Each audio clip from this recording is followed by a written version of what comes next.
घर भर में हलचल का समा था। ऐसा लग रहा था जैसे इमरजेंसी नाफिज कर दी गई है। घर का हर फर्द परेशान इधर से उधर दौड़ता भागता नजर आ रहा था। तमाम घर वाले एक ही चीज तलाश कर रहे थे, यानी दादी जान का चश्मा। जब से दादी जान को भूलने की बीमारी हुई थी, आए दिन वो अपनी कोई ना कोई चीज कहीं ना कहीं रख कर भूल जाती थी और शामत आ जाती थी घर भर की, क्योंकि जब तक वो चीज मिल न जाए दादी जान ना खुद सुकून से रहती और ना ही किसी और को चैन से बैठने देती।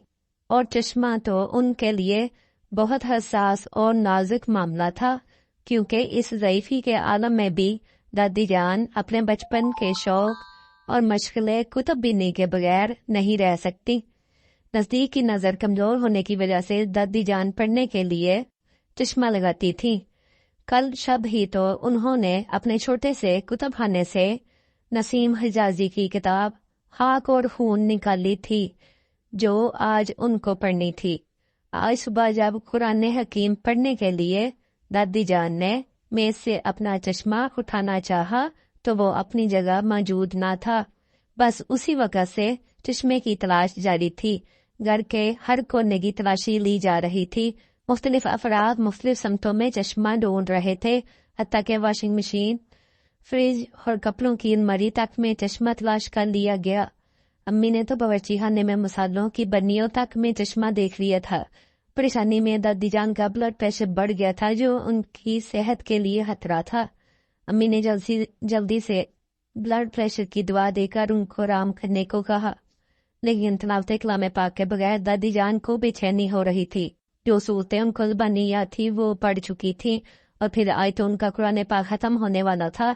दादी जान महीने में 2 कुरान हकीम मुकम्मल करती थी। रात मैंने सोने से पहले खुद मेज पर रखा था, फिर कहाँ चला गया। सुबह से कई बार दादी जान ये बात दोहरा चुकी थी। दादी जान का चश्मा ना मिलना था, ना मिला। बिलाहिर घर वाले थक हार कर बैठ गए, क्योंकि सब मायूस हो चुके थे। लेकिन दादी जान को किसी पल खरा नहीं आ रहा था। वो बेचैनी से टहल रही थी। उनको यूं बेसुकून देखकर सब लोग दोबारा दादी जान का चश्मा तलाश करने लगे।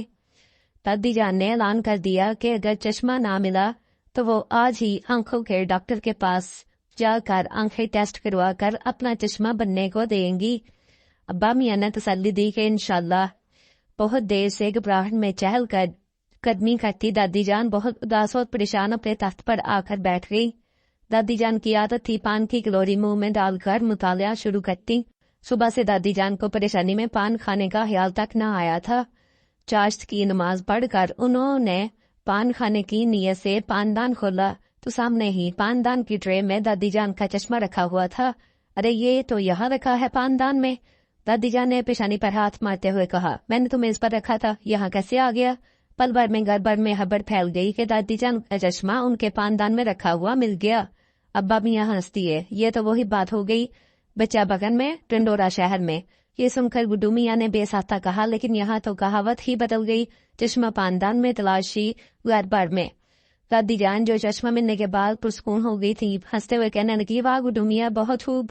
दादी जान को खुश देकर सारे घर वाले भी बहुत खुश थे।